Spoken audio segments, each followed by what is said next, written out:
పక్కన వాళ్ళు ఏదో మాట్లాడారని కావాలని మితిమీరి ప్రవర్తిస్తే మాత్రం they will face the consequence. కర్ణాటకలో చిక్కనాయకహల్లి అనే ఊర్లో ఒక కుక్కని, ఒక ఆడ వీధి కుక్కని గ్యాంగ్ చేశారు. అంటే రేపటి నుండి కుక్కలు కూడా చీరలు కట్టుకుని తిరగాల. దాని నోటుకొచ్చిన మాటలు మాట్లాడకూడదు. అలా మాట్లాడితే తీసుకెళ్లి లోపలేస్తారు. నమస్తే, నా పేరు Kunal Sripathi. Welcome to Kunal.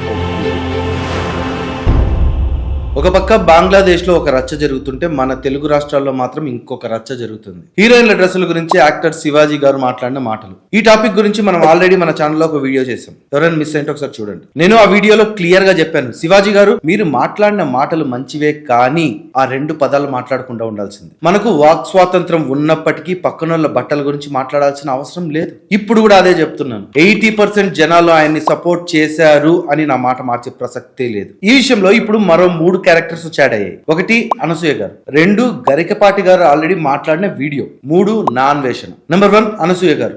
Definitely ఈ పర్టికులర్ మ్యాటర్ లో అయితే నేను ఖచ్చితంగా అనసూయ గారిని సపోర్ట్ చేస్తాను. బికాస్ మనమందరం మనుషులమండి. ఒక జెండర్ ఏం వేసుకోవాలి, ఏం చేయాలి అని ఇంకో జెండర్ డిసైడ్ చేయకూడదు. చేసే రైట్ ఎవరికీ లేదు. అలాగని పక్కన వాళ్ళు ఏదో మాట్లాడారని కావాలని మితిమీరి ప్రవర్తిస్తే మాత్రం they will face the consequence. దానికి మనకు ఎటువంటి సంబంధము లేదు. నెంబర్ 2 గరికపాటి గారు. సార్ మీరంటే నాకు చాలా రెస్పెక్ట్, బట్ ఆ ఒక్క మాట కరెక్ట్ కాదు సార్. మీరు ఆ మాట మాట్లాడకుండా ఉండాల్సింది. 1, మీరు ఇలా బట్టలేస్తే 18 ఏళ్ల వాడు ఎలా ఆగుతాడు? 55 ఏళ్ల మేమే ఆగలేకున్నాం. నెంబర్ 2, ఇలా బట్టలేయడం నా హక్కు అంటే అది వాడి హక్కు. ఏం మాట్లాడుతున్నారు సార్? మీరెంత గొప్పవారు.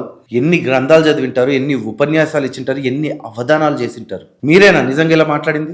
బట్టలు ఇష్టం వచ్చినట్టు వేసుకుంటే చేస్తారా? మన వాళ్ళు అంటూ ఉంటారు 80 ఏళ్ల బామ్మను. అండ్ యాక్చువల్లీ ఇది నేను ఒక సినిమాలో ఒక సీన్ చూశాను. ఆ 80 ఏళ్ల బామ్మ వీని మీద వేయండి అని. అప్పట్లో ఆ సీన్ చూసి నవ్వుకున్నాను. ఎందుకంటే 80 ఏళ్ల బామ్మ జోలికి ఎవడు వెళ్ళడని. బట్ ఇప్పుడు భయమేస్తుంది, ఎందుకంటే ఇది నిజమైంది. మొన్నటి వరకు వయసులో ఉన్న అమ్మాయిలకే డేంజర్ అనుకున్నాను. ఇప్పుడు 80 ఏళ్ల బామ్మ, 3 ఏళ్ల చిన్న పాప, 3 నెలల పసిబిడ్డను కూడా వదలట్లేదు సార్. మీరు డ్రెస్సుల గురించి మాట్లాడుతున్నారు. సరే మనుషులను వదిలేయండి. రీసెంట్ గా కర్ణాటకలో చిక్కనాయకహల్లి అనే ఊర్లో ఒక కుక్కని, ఒక ఆడ వీధి కుక్కని గ్యాంగ్ చేశారు. ఆ కుక్క ఏం బట్టలు వేసుకుంది సార్? అంటే రేపటి నుండి కుక్కలు కూడా చీరలు కట్టుకుని తిరగాల.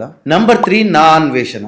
మెయిన్ మ్యాటర్ లోకి వచ్చే ముందు అన్వేషణ బ్రో, నీకు విషయం చెప్పాలి. సీతమ్మ వారిని, ద్రౌపది దేవిని ఎవరు చేయలేదు. జస్ట్ వాళ్ళ జోలికి వచ్చినందుకే నాశనం అయినారు. సో ఆ ఒక్క విషయం వదిలేస్తే మీరు మాట్లాడిందంతా కరెక్టే. బట్ పద్ధతి, సీరియస్లీ ఆ పద్ధతి మీరు మార్చుకోవాలి. ఏంటి ఆ బూతులేంటి? మీరు సోషల్ మీడియాలో ఉన్నారు. చిన్న పిల్లలకు కూడా మీ వీడియో వెళ్తుంది. నోటికి ఏ మాట వస్తే ఆ మాట మాట్లాడడం తప్పు బ్రో. శివాజీ గారు కూడా మంచిగా చెప్పారు. శివాజీ గారు మాట్లాడిన దాంట్లో కూడా తప్పేమీ లేదు. కానీ నాలాంటి కొంతమంది మాత్రం ఆయన ఎందుకు వ్యతిరేకిస్తున్నారంటే ఆయన మాట్లాడిన ఆ 2 మాటల వల్లే. Article 19 clause 1 sub clause A, freedom of speech. అవును, మనకు ఫ్రీడమ్ ఆఫ్ స్పీచ్ ఉంది. అది ఉంది కదా అని నోటుకొచ్చిన మాటలు మాట్లాడకూడదు బ్రో. అలా మాట్లాడితే తీసుకెళ్లి లోపలేస్తారు. బట్ ఎస్, మీరు చెప్పింది కరెక్టే. అమ్మాయిల డ్రెస్సుల గురించి మాట్లాడే రైట్ ఎవరికీ లేదు. ఇన్ ద సేమ్ వే గుడ్డ ముక్కలు వేసుకొని తిరగండి అని చెప్పే రైట్ మీకు కూడా లేదు. మీకు లేదు, నాకు లేదు, ఎవరికీ లేదు. ఎవరి డ్రెస్సులు వాళ్ళ ఇష్టం. బట్ సి, ప్రతి దానికి ఒక లిమిట్ ఉంటుంది. ప్రోటీన్ హెల్త్ కు మంచిది కదా అని ఎంత పడితే అంత తింటే కిడ్నీలు పోతాయి. కొబ్బరి నీళ్ళు ఆరోగ్యానికి మంచిది కదా అని రోజుకో 10 లీటర్లు తాగారనుకో